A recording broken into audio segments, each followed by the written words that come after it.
I have compared the LG G4 against Sony's A95L QD-OLED, as well as versus last year's G3 MLA OLED, and here's our verdict. But first, you need to know that peak brightness on our 65-inch LG G4 review sample measured 1500 nits on a 10% window after auto-cal to D65 white point, and 210 nits full fill.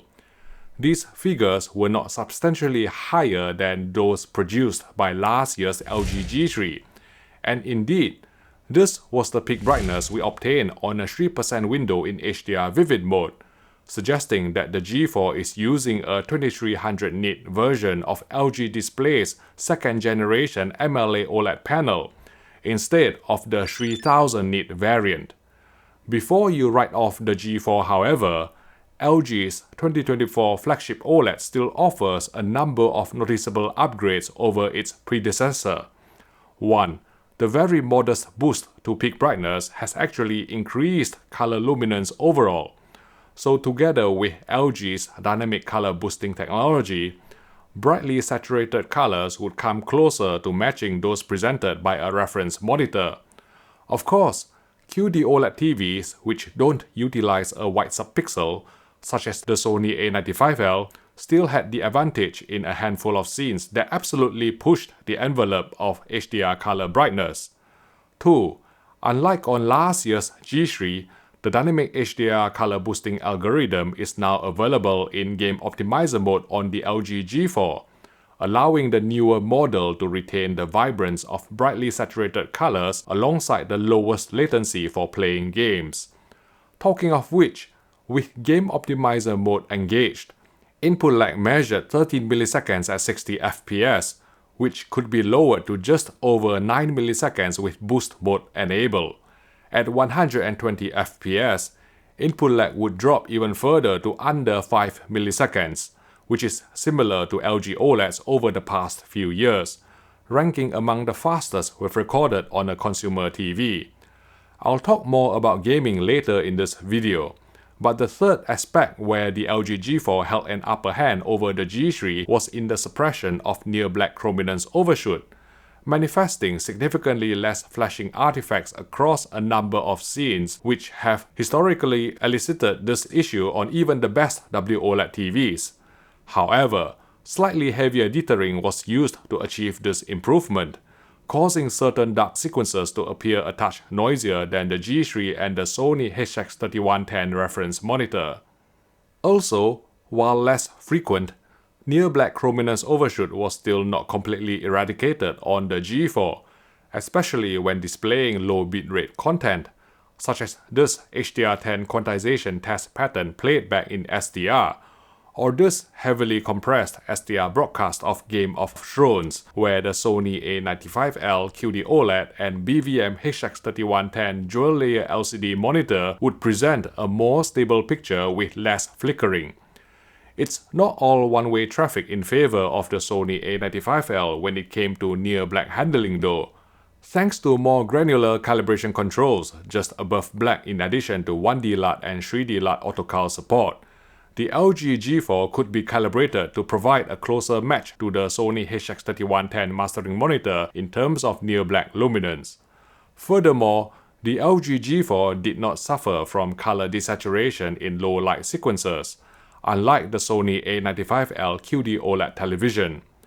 Coming back to comparing against last year's LG G3, another area that has been improved on the G4 was how its true motion interpolation algorithm dealt with 50Hz broadcast material, such as those aired in PAL regions including the United Kingdom. For instance, in this clip from Channel 4's A Place in the Sun. It's quite difficult to see motion artifacts in real time through YouTube's compression, so here's a version slowed down in post, where hopefully you can spot the frame skipping which occurred on the G3 but not the G4 with true motion enabled on both OLED TVs. There's still room for improvement though. We caught the true motion interpolation introducing some mild microstutter in 50Hz content, particularly during hand gestures. Again, I've slowed this footage down in post to make it easier for you to see.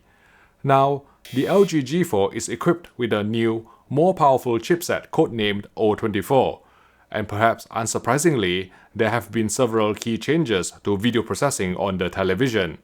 For the first time on an LG OLED, the G4 appeared to be applying always active microcontrast enhancement and possibly a small element of localized gamma manipulation, even with all sharpening and super resolution controls disabled, even in Game Optimizer and PC modes, as evidenced by how the moire effect evolved over time on this 2160p Luma zone plate test pattern. As a result, even native UHD video would look that bit sharper with more depth on the G4, although from time to time some scenes containing densely packed detail would appear a touch overprocessed, and any ringing artifact already present in the source would become marginally more pronounced. To be fair, Sony has been doing this sort of dynamic sharpening, however mildly, for some time, and it's won the company's Bravia televisions accolades after accolades despite disapproval from purists, so you can hardly blame LG Electronics for following suit. Another parameter that's been tweaked on the G4 is the cinematic movement setting, which now analyzes the amount of motion and contrast levels in the video signal, then applies adaptive de-judder compensation deemed necessary to achieve a good balance between smooth motion and cinematic reproduction. In practice, engaging cinematic movement on the G4 incurred less interpolation artifacts than on last year's G3, but on the flip side, it would introduce slightly more obvious soap opera effect or SOE in certain scenes. That said, all of us perceive motion differently. Some of you can't stand the 24p film stutter that's laid bare by OLED's near instantaneous pixel response time, in which case LG's cinematic movement technology should provide effective mitigation without causing nauseating levels of SOE.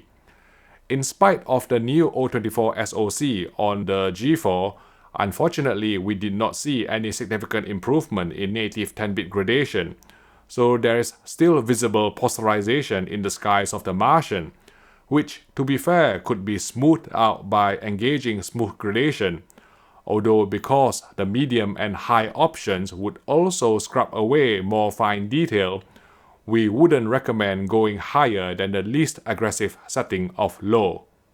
Note that just like on last year's LG G3, the smooth gradation algorithm would occasionally struggle in low light sequences, leading to some degree of luminance fluctuations, which we first noticed on this near black quantization test pattern. So if you are experiencing background flicker or luminance pulsation in dark scenes on the G3 or G4, try turning smooth gradation off. Otherwise, the LG G4 suppressed jaggies effectively for video-based interlaced material, not to mention correctly detected and processed 3/2 and 2/2 cadences in film-based interlaced video with real cinema engaged by default from factory. Bright uniformity was very good on our 65-inch LG G4 review unit, exhibiting no banding and dirty screen effect, and only some pink tinting along the sides on full-field gray slides due to the WBE OLED panel. Dark uniformity was also above average by OLED standards, with some thin vertical streaks and mild darkening along the sides. I've talked about the G4's HDR peak brightness measurements earlier in this video, and our review sample delivered accurate PQ UTF tracking to the ST2084 standard, adapting its tone curve to max CL metadata to preserve more specular highlight detail in high-nit HDR content. You can use the controls in the new professional submenu to adjust the HDR10 tone mapping manually for 1000, 4000, and 10,000 nit mastering, but it's best to leave this alone if you don't have a meter or don't know what you are doing. New for 2024 in HDR10 Filmmaker mode, dynamic tone mapping is now disabled by default from factory, allowing the creative intent to be faithfully reproduced, since the HDR10 presentation would no longer be over-brightened by dynamic tone mapping out of the box. In comparison, the always-on dynamic tone mapping on the Sony A95L QD-OLED was more well-judged, boosting the HDR impact of bright highlights without raising the overall APL or average picture level. Back to the LG G4, DCI-P3 color gamut coverage measured 99% in UV terms, whereas Rec 2020 coverage was 75%, similar to other WOLED displays we've reviewed in recent years. Another new feature on LG's 2024 TVs, including the G4, is Dolby Vision Filmmaker mode. But this is essentially the same as the previous Dolby Vision Cinema preset, with all unnecessary sharpening, noise reduction, motion interpolation, and overscan disabled out of the box. LG OLED TVs have been the first on the market to support 4K 120Hz Dolby Vision gaming, and the G4 OLED continues this tradition. However, we noticed some luminance fluctuations on the LG G4 in Dolby Vision Game Optimizer mode when playing certain games in Dolby Vision from the Xbox Series X, which wasn't present on the Sony A95L. Because of this, we prefer disabling Dolby Vision for gaming on the Xbox Series X, and just to play in HDR10 with source-based tone mapping set correctly. Talking of which, HDRG support was well implemented on the G4, hard clipping at 1500 nits for both maximum tone map luminance and maximum full frame tone map luminance to avoid subjecting compatible HDR games to unnecessary double tone mapping.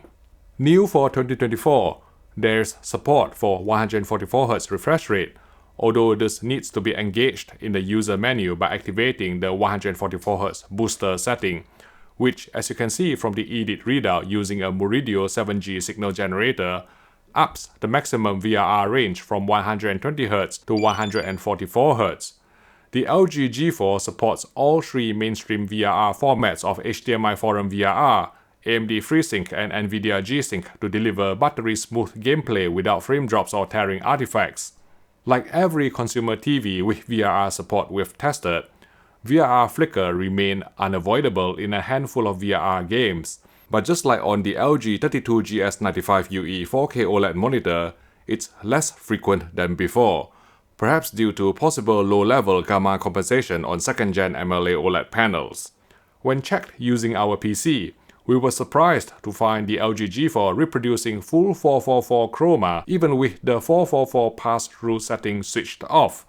But then we realized that the TV had simply auto-detected and labeled the HDMI port as PC, which would allow for full 444 chroma by itself anyway.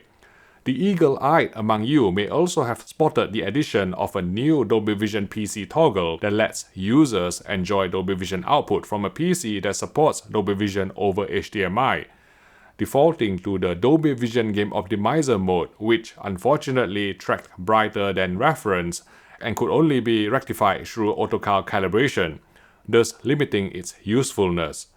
Because most picture settings including smooth gradation would become grayed out and unavailable in PC mode, the G4 would have to fall back on its native 10-bit gradation, which wasn't as smooth as that seen on QD-OLED TVs, particularly the Sony A95L. Design-wise, the 55 and 65-inch LG G4 are available to buy with a tabletop stand which allows the screen to sit upright. We've been informed that the new stand is not compatible with the larger 77 and 83-inch G4 OLEDs, whose official tabletop stand will be similar to that for 2023 models, featuring a slight lean back. 4 HDMI 2.1 ports are located on the left rear of the LG G4, each supporting the full HDMI 2.1 bandwidth of 48 gigabits per second, as well as 24 gigabits per second of DSC or display stream compression.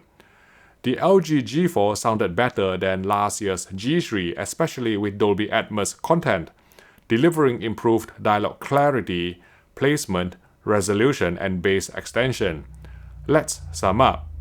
Although the LG G4 doesn't quite qualify as a revolutionary upgrade to last year's G3 OLED, there have been several key improvements which may even tempt some G3 owners to swap for the newer model. The G4 suppressed near-black chrominance overshoot or flashing artifacts in a significantly more effective manner than the G3 was ever capable of, exhibited less VRR flicker, and could deploy dynamic color boosting in HDR game optimizer mode to maintain the vibrance of brightly saturated colors without giving up the lowest input lag. Courtesy of the new Alpha 11 processor, codenamed O24 in the service menu, there have also been advancements in the areas of upscaling and motion interpolation which, it must be said, may not necessarily please purists for one reason or another. Native 10-bit gradation and color luminance aren't as good as those found on QD-OLED TVs, but Sony won't be replacing the Bravia A95L this year, and while we haven't had the chance to review the Samsung S95D, its matte anti-glare coating has undoubtedly divided opinions. Moreover, QD-OLED is not available in 83-inch screen size, whereas the G4 with 2nd-gen MLA OLED panel is. When you take into account LG's outstanding color fidelity and near-black luminance accuracy, especially after calibration, not to mention class-leading Dolby Vision presentation, as well as superb gaming credentials with 4 HDMI 2.1 ports, low input lag and well-implemented HDRG support, the LG G4 receives our highly recommended Best-in-Class award. Of course, whether the G4 is the best TV for you will depend on your requirements. If you are undecided about which TV to buy, one place where you can get good advice is at Richer Sounds, a trusted British AV retailer with more than 50 stores in the UK, who provides 6-year warranty on the vast majority of TVs if you join the company's VIP club. You'll get the best deals through cheaper VIP exclusive in-store only prices, complimentary gifts or freebies, so go visit your local Richer Sounds store or call telesales for your next TV purchase. Thanks again for your support.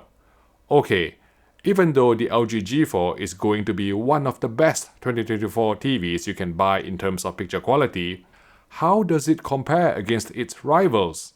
Especially last year's Sony A95L, which was voted as the best TV of 2023 in our blinded shootout event. It just so happens that I've done a side-by-side comparison video, and you can find out the results by clicking here.